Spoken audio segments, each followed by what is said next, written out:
जरा सोचो, औरतों के मुकाबले आदमी इतने कम रह जाएं कि उन्हें बचाए रखने के लिए घर से बाहर ही ना निकलने दिया जाए। यहाँ बाहर का सारा काम औरतें करती हैं और मर्द बस पाउडर लिपस्टिक लगाकर घर पे बैठते हैं। कुछ ऐसा ही होता है हमारी आज की कहानी में। कहानी की शुरुआत होती है जापान के शोटोकु शहर में, जहाँ एक जानलेवा बीमारी फैल गई थी जिसमें चेहरे पर बहुत सारे लाल दाने हो जाते थे। ये बीमारी सिर्फ आदमियों को होती थी और हर 10 में से 8 आदमी मर जाते थे। इसी तरह आदमियों की तादाद लगातार घटती जा रही थी। अब औरतों के मुकाबले सिर्फ 25% आदमी जिंदा बचे थे और इसी वजह से समाज में भी बड़ा बदलाव आया। सारी पावर अब औरतों के हाथ में चली गई थी। औरतों और मेहनत मजदूरी करके घर का खर्चा चलाने का जिम्मा भी औरतों का है। आदमियों को तो बस नाजुक चीजों की तरह संभाल कर रखा जाता है। कहाँ हो रहा है, ले चलो मेरे को भी। उनका काम सिर्फ सुंदर दिखना और बच्चे पैदा करवाने का था। ओ भाई साहब, जिंदगी हो तो ऐसी हो, वरना कोई फायदा नहीं है। हालात इतने बुरे हैं कि अगर किसी लड़की को शादी के लिए लड़का मिल जाए तो भाई साहब गजब ही हो जाएगा, क्योंकि लड़के इतने कम रह गए थे कि सिर्फ अमीर घरों की लड़कियां ही शादी कर सकती थी। अब आदमियों को काम धाम तो कुछ करने दिया नहीं जाता, तो काफी सारे आदमियों ने अपना पेट पालने के लिए अपना जिस्म बेचना शुरू कर दिया। इसी शहर में मिनुजो परिवार रहता था, जिनका उनोशिन नाम का एक 19 साल का लड़का था। जहाँ बाकी आदमी सिर्फ मेकअप और कपड़ों के शौकीन थे, वहीं उनोशिन पूरी जिंदगी मेहनत करके सामुराई बना था। हालांकि उनके पास भी कुछ खास पैसे नहीं थे, लेकिन उसकी माँ ने उसे कभी भी जिस्म बेचकर पैसे कमाने की इजाजत नहीं दी। लेकिन कभी कभी वो बूढ़ी औरतों के साथ रात गुजार लेता था जिन्हें बच्चे की सख्त जरूरत थी। उसका दिल एकदम साफ था और वो इस काम के पैसे भी नहीं लेता था। उनके घर में हमेशा उनोशिन से शादी करने के लिए लड़कियों की भीड़ लगी रहती थी। वो एक योद्धा होने के साथ साथ बेहद खूबसूरत और नेक इंसान भी था, लेकिन उसने किसी से शादी के लिए हाँ नहीं की, क्योंकि अंदर ही अंदर उनोशिन अपनी बचपन की दोस्त उनुबू से प्यार करता था। लेकिन वो कभी ये बात कह नहीं पाया, क्योंकि वो बड़े घर की लड़की है। इसी चक्कर में वो उससे दूर रहने की कोशिश करता, लेकिन ऐसा हो ही नहीं पाता था। जब उनोशिन के घर की हालत और बिगड़ गई तो उसने एक ओकू में रहने का फैसला किया। ये जगह दरअसल राजमहल के अंदर थी, जहाँ रानी से शादी करने की चाहत में कई आदमी रहते थे। उन्हें खूबसूरत बनाकर रखा जाता था कि कभी ना कभी तो रानी की नजर पड़ेगी इस पे। इन आदमियों को अपने काम के लिए काफी पैसे मिलते हैं, लेकिन यहाँ तो पूरे 3000 आदमी रानी को पाने के लिए लड़ रहे थे। हम देखते हैं कि आदमियों और औरतों के रोज एकदम बदल चुके थे। जहाँ औरतें अब सीधी साधी काम पर ध्यान देने वाली हो गई थी, वहीं आदमियों ने नखरे करने शुरू कर दिए थे। जब उनोशिन ने महल जाने के अपने फैसले के बारे में ओनुबू को बताया तो ओनुबू ने उसे समझाने की काफी कोशिश की, लेकिन उनोशिन अपना मन बना चुका था। आखिरी बार वो ओनुबू को किस करके अपने रास्ते चला गया। महल में पहुंचने पर उसके टीचर ने बताया कि वो सबसे निचले दर्जे का नौकर है, जिसे झाड़ू पोछा करना होगा। वहीं उनोशिन ने फूजीनामा को देखा, जो वहाँ का सबसे ताकतवर आदमी था। इसके बाद वहाँ रहने वाले दूसरे आदमी उनोशिन के बालों का मजाक उड़ाकर उसे परेशान करने लगे, लेकिन उसे इस बात पर गर्व था कि ऐसे बाल सिर्फ सामुराई योद्धा रख सकते हैं। बाकी लोगों ने चिढ़कर उसे ज्यादा से ज्यादा काम दिया, लेकिन वो मेहनत करने से डरता थोड़ी था। उसे तो आदत थी। साफ सफाई के दौरान उसके साथी ने बताया कि इज्जत से बात कर मछली से,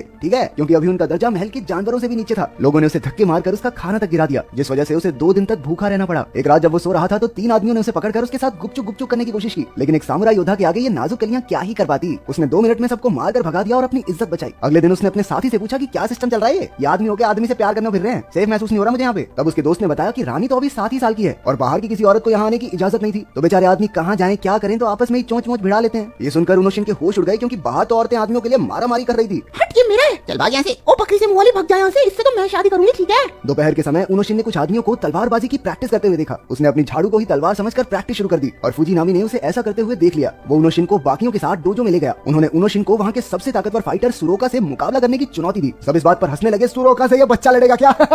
2 मिनट में धरती चाटता फिरेगा, देखना। लेकिन उसने तो कुछ ही पलों में सुरोका को धूल चटा दी। रात के समय उसने अपने दोस्त को बताया कि उसे इस महल की नकली चकाचौंध पसंद नहीं है, लेकिन उसके दोस्त ने बताया कि यहाँ आने से पहले वो बेहद गरीब था। उसकी पत्नी ने उसे डाइवोर्स तक दे दिया था, क्योंकि वो उसे बच्चा नहीं दे पाया। वहाँ वो कड़ी मेहनत करके कम से कम 2 वक्त की रोटी तो खा लेता है। ये सुनकर उनोशिन को एहसास हुआ कि एक अबला आदमी के लिए बाहर रहना कितना मुश्किल है। अगले दिन उसकी जीत के किस्से महल में चारों ओर फैल गए और कई जवान लड़के उसे पटाने के लिए उसके आसपास फुदकने लगे। लेकिन रात होते ही सुरोका अपनी हार का बदला लेने आ पहुंचा। उनोशिन को मजबूरन लड़ना पड़ा और इस बार भी वो जीत गया। सुरोका अपनी हार का दुख सह नहीं पाया और इस दुनिया से चला गया। अगले दिन उनकी 7 साल की रानी एक बीमारी की वजह से चल बसी और अब एक जवान लड़की को रानी के पद पर बैठाया गया। वो एक सख्त मिजाज की लड़की थी, जो समाज की भलाई के लिए काम करना चाहती थी। वो पिछली रानियों की तरह नहीं थी, जिन्हें कुछ काम करने में इंटरेस्ट ही नहीं था। उसने पहले ही दिन एक औरत को काम से निकाल दिया, क्योंकि वो कह रही थी कि एक रानी को तो महंगे कपड़े पहनने चाहिए। दरअसल वो नहीं चाहती थी कि महल के लोग महंगी चीजों में लदे रहें, जबकि देश भर में लोग भूख से मर रहे थे। उसके इस कारनामे के बाद महल में लोग उससे डरने लगे। अगले दिन वो शहर में भेष बदल कर चली गई। उसने ध्यान से देखा कि आम लोग कितनी मुसीबत से अपना पेट पाल रहे हैं। ज्यादातर आदमी तवायफों की जिंदगी जीने के लिए मजबूर थे और उन्हें कोठे में रखने वाले लोग उनके साथ जानवरों से भी बदतर व्यवहार करते थे। आम लोगों को पूरा दिन मेहनत करके रात को ही रोटी नसीब होती थी। उधर महल में जवान रानी के आने से आदमियों की उम्मीदें जाग उठी थी। सबने उसके सामने जाने की तैयारियां शुरू कर दी, लेकिन सिर्फ हाई लेवल के आदमियों को ही उसके सामने जाने की इजाजत थी। इसलिए उनोशिन जानता था कि उसका तो कुछ नहीं होने वाला, लेकिन उसकी तलवारबाजी से इंप्रेस होकर फूजीनामी ने उसे भी हाई लेवल का बना दिया। प्रमोशन के बाद उनोशिन भी अपने कपड़े तैयार करवाने में लग गया, जिन्हें पहनकर वो रानी के सामने जाएगा। बाकी आदमियों की तरह उसने महंगे और भड़कीले कपड़े नहीं चुने। उसने खूबसूरत सा काला कपड़ा लेकर टेलर को दे दिया।